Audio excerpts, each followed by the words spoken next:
যে কোনো দেশে যে কোনো সরকার তার দেশের শাসন কার্য পরিচালনার জন্য বা দেশের অগ্রগতির জন্য দেশের নাগরিকদের কাছ থেকে বিভিন্ন প্রকারের ট্যাক্স বা কর আদায় করে থাকে।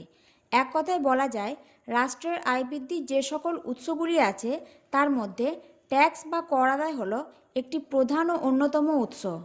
ট্যাক্স বা কর দেওয়া নাগরিকের কর্তব্যের মধ্যে পড়ে, কিন্তু সাধারণভাবে সবাই ট্যাক্স দিতে চাইলেও ট্যাক্সের জটিল হিসাব নিকাশ সবার পক্ষে বোঝা সম্ভব হয় না। কত আয় হলে কত টাকা ট্যাক্স দিতে হবে, বা ট্যাক্স ছাড় কিভাবে পাওয়া যাবে, বা ট্যাক্স ফাইলিং কিভাবে করতে হবে, এইসব খুঁটিনাটি বিষয়ে সব করদাতা অবগত থাকেন না। তখন প্রয়োজন হয় ট্যাক্স অ্যাটর্নি বা ট্যাক্স লয়ার বা আইনজীবীর। আজকের এই ভিডিওতে জানাবো ট্যাক্স বা কর বলতে কী বোঝায়, আইনত কারা কারা ট্যাক্স সংক্রান্ত বিষয়ে কাজকর্ম করতে পারবেন, একজন ট্যাক্স অ্যাটর্নি বা ট্যাক্স লয়ারের কী কী দক্ষতা ও জ্ঞান থাকা দরকার। ভিডিওটি ভালো লেগে থাকলে একটি লাইক দেবেন ও শেয়ার করবেন। চ্যানেলে নতুন হলে চ্যানেলটি অবশ্যই সাবস্ক্রাইব করে নেবেন ও পাশে থাকা বেল আইকনটি ক্লিক করে অল বাটনটি প্রেস করে দেবেন, কারণ এই চ্যানেল আপনাদের সমস্যা সমাধানের সহায়ক হিসেবে কাজ করে থাকে।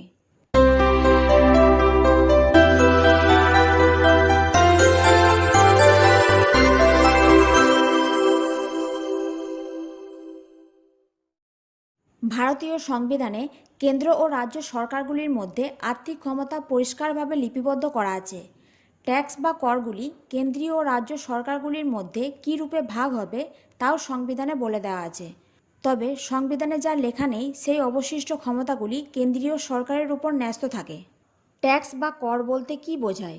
কোনো প্রত্যক্ষ উপকারিতা আশা না করে বাধ্যতামূলকভাবে ব্যক্তি রাষ্ট্রকে যে অর্থ দিয়ে থাকে তাকে কর বলা হয়। সাধারণভাবে ট্যাক্স বা কর আদায় হয় আইনের দ্বারা বাধ্যতামূলকভাবে, এবং এর বিনিময়ে সমপরিমাণ কোনো সুবিধা করদাতা ব্যক্তি লাভ করে না। আইনত কারা কারা ট্যাক্স সংক্রান্ত বিষয়ে কাজকর্ম করতে পারবেন? চার্টার্ড অ্যাকাউন্টেন্ট, আইনে স্নাতক যে কোনো ব্যক্তি, কমার্সে স্নাতক যে কোনো ব্যক্তির রেজিস্ট্রেশন করা থাকলে তারা করতে পারে। একজন ট্যাক্স অ্যাটর্নি বা ট্যাক্স লয়ারের কী কী দক্ষতা ও জ্ঞান থাকা দরকার? ইনকাম ট্যাক্স বা জিএসটি ফাইলিং বা টিডিএস ফাইলিং বা প্রফেশনাল ট্যাক্স ইত্যাদি ক্ষেত্রে একজন ট্যাক্স অ্যাটর্নি বা ট্যাক্স লয়ারের প্রয়োজন হয়ে থাকে। বড় বড় মাল্টিন্যাশনাল কোম্পানিগুলির ট্যাক্স সংক্রান্ত যাবতীয় বিষয় পরিচালনার জন্য আলাদা অ্যাসেসিং অফিসারের ডিপার্টমেন্ট থাকে। ওই ডিপার্টমেন্টগুলিতে কোম্পানিগুলি একজন করে ট্যাক্স অ্যাটর্নি বা ট্যাক্স লয়ার নিয়োগ করে থাকে। ট্যাক্স সংক্রান্ত যাবতীয় বিষয় পরিচালনার জন্য ট্যাক্স অ্যাটর্নি বা ট্যাক্স লয়ারের যে যে দক্ষতা ও জ্ঞান থাকা দরকার সেগুলি হলো: ট্যাক্স সংক্রান্ত মামলা ফাইলিং বা বিবাদ মেটাবার জন্য যে সকল ট্রাইব্যুনাল বা কোর্ট রয়েছে সেসব সম্পর্কে সম্যক জ্ঞান থাকা দরকার। কোন সংক্রান্ত মামলায় কোন ট্রাইব্যুনাল বা কোন কোর্টে যাওয়া প্রয়োজন সেই সম্পর্কে ধারণা থাকা একান্ত প্রয়োজন। যেমন ইনকাম ট্যাক্সের ক্ষেত্রে ইনকাম ট্যাক্স আপিলেট ট্রাইব্যুনাল রয়েছে। একথা মনে রাখতে হবে, ট্যাক্স সংক্রান্ত মামলা করতে হলে বা চ্যালেঞ্জ জানাতে হলে ট্যাক্স অ্যাটর্নিকে করতে হবে। কোম্পানি বা সংস্থায় যারা ট্যাক্স অ্যাটর্নি হিসেবে কাজ করে থাকেন তাদের কোম্পানি বা সংস্থার বার্ষিক রিপোর্ট ভালোভাবে অধ্যয়ন করা জানতে হবে। বার্ষিক রিপোর্ট থেকে ট্যাক্স অ্যাটর্নিকে কোম্পানি বা সংস্থার কার্যপদ্ধতি, বর্তমান কাজকর্ম ও ভবিষ্যৎ পরিকল্পনা সম্পর্কে জানতে হবে।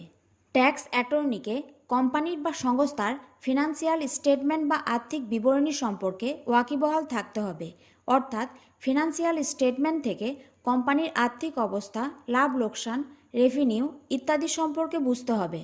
কোম্পানির আয় ব্যয়ের হিসাব, স্টাফদের বেতন ও কত টাকা ডিডাকশন করে কত টাকা ট্যাক্স দিতে হচ্ছে এর সবটাই ট্যাক্স অ্যাটর্নিকে জানতে হবে। ট্যাক্স অ্যাটর্নিকে ট্যাক্স সংক্রান্ত গুরুত্বপূর্ণ সমস্যাগুলিকে উপলব্ধি ও চিহ্নিত করতে হবে এবং অত্যন্ত কৌশল ও দক্ষতার সাথে সমস্যাগুলির সমাধানে সচেষ্ট হতে হবে। ট্যাক্স অ্যাটর্নিকে ট্যাক্স সংক্রান্ত যাবতীয় আইন জানতে হবে। প্রতি বছর ট্যাক্স আইনে যেসব সংশোধন হয়ে থাকে সেসব সংশোধনী সম্পর্কে ওয়াকিবহাল থাকতে হবে, কারণ এই সংশোধনী বাজেটের উপর নির্ভর করে হয়ে থাকে। ডিজিটাল সিগনেচার সার্টিফিকেট সম্পর্কে সম্যক ধারণা রাখতে হবে। একজন ট্যাক্স অ্যাটর্নিকে ট্যাক্স আইন জানার সাথে সাথে সংবিধান সম্পর্কে জ্ঞান রাখতে হবে। এই সংক্রান্ত বিষয়ে মৌলিক অধিকার খর্ব হলে বা নিয়মবিরুদ্ধ কার্যকলাপ হলে কিভাবে সেগুলি চ্যালেঞ্জ করা যাবে সেই বিষয়ে অভিজ্ঞতা রাখতে হবে। কর্পোরেট আইন সম্পর্কে বিস্তারিতভাবে জানতে হবে ট্যাক্স অ্যাটর্নিকে।